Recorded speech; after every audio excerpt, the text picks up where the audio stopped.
एक अंग्रेज आया, पंडित जी मंदिर से पूजा करके जा रहे थे, बड़े अच्छे पंडित जी थे। पंडित जी के कान में यहां पर कनपट्टी पर बंदूक रख दी। किसने? अंग्रेज ने। और अंग्रेज पंडित जी का किडनैप कर लिया। चलो पंडित जी को ले गया। वो पंडित जी के सामने चार चीजें रखी। वो अंग्रेज देखना चाहता था कि हिंदू की कमी क्या है, ये कैसे मिटेगा। तो देखो, जिसे मिटाना हो उसके साथ क्या करो, वो सुना रहा हूं। अंग्रेज ने पंडित जी को ले गए, वो एक कमरे में बंद किया और वहां पे चार चीजें रख दी। पंडित जी के सामने मांस रखा, मांस, अंडा, मुर्गी।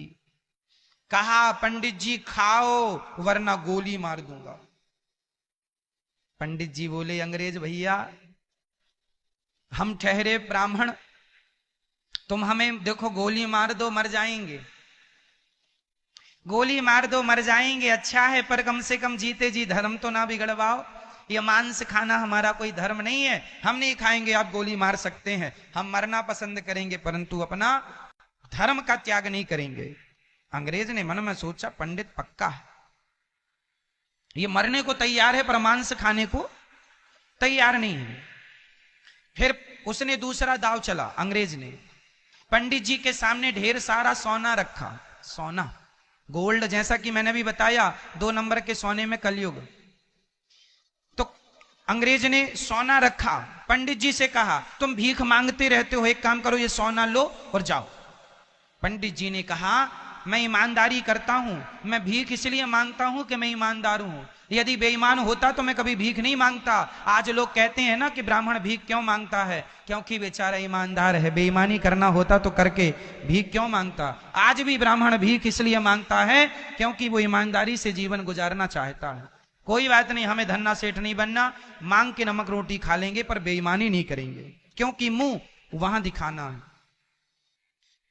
तो पंडित जी ने कहा कि मुझे आप गोली मार दो पर मैं ये सोना नहीं ले सकता, क्योंकि मैं ईमानदारी से अपना भीख भले मांग लूंगा पर बेईमानी का सोना मुझे नहीं चाहिए। अंग्रेज ने कहा, पंडित बड़ा पक्का है। फिर अंग्रेज ने बंदूक उठाई, कनपट्टी पर लगाई, गोली मार दूंगा। ये महिला खड़ी है बड़ी सुंदर, चल इसके साथ जरा नाच ले और इसको तुम अपनी पत्नी बना लो। पंडित जी बोले, राम राम राम राम, हम ब्राह्मण आदमी, ये पराई नारी तो हमारी माँ है, बहन है और बेटी है, इसके अतिरिक्त हमारा इससे कोई संबंध नहीं हो सकता। या तो माँ का रिश्ता कर लूंगा, या तो बहन का रिश्ता कर लूंगा, या बेटी का रिश्ता कर लूंगा, वरना मैं पराई नारी को टच नहीं करता। मार दो भैया गोली, मर जाऊंगा, पर मैं ऐसा नहीं कि चरित्र गवा के मैं जिंदा रहूं। किसके लिए जिंदा रहूंगा, चरित्र ही नष्ट हो गया। मैं नहीं जानता कि आप कैसे आदमी हैं, लेकिन आप खुद जानते हैं कि आप कैसे आदमी हैं।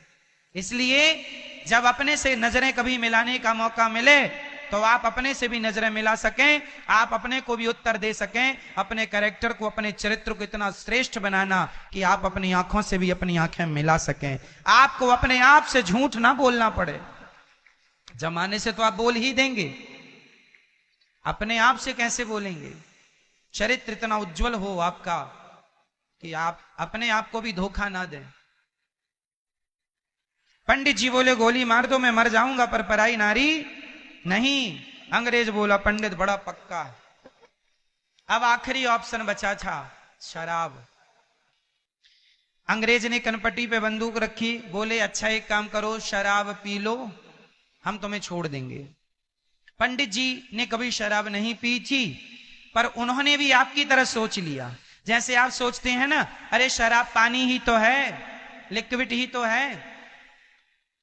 तो पंडित जी ने भी सोचा कि शराब पानी ही तो है, पिएंगे निकल जाएगी, जान बची तो लाखों पाए। कहा, अच्छा ठीक है, मैं शराब पी लेता हूं। शराब में उनको जरा जिंदगी का लालच आ गया कि शराब पानी है, पी लेंगे। तो पंडित जी ने शराब पी ली। पी तो ली, इंसान शराब को एक बार ही पीता है, उसके बाद फिर आप शराब को नहीं पीते, शराब आपको पीना स्टार्ट कर देती है, शराब फिर आपको पी जाती है, आप शराब को नहीं पीते।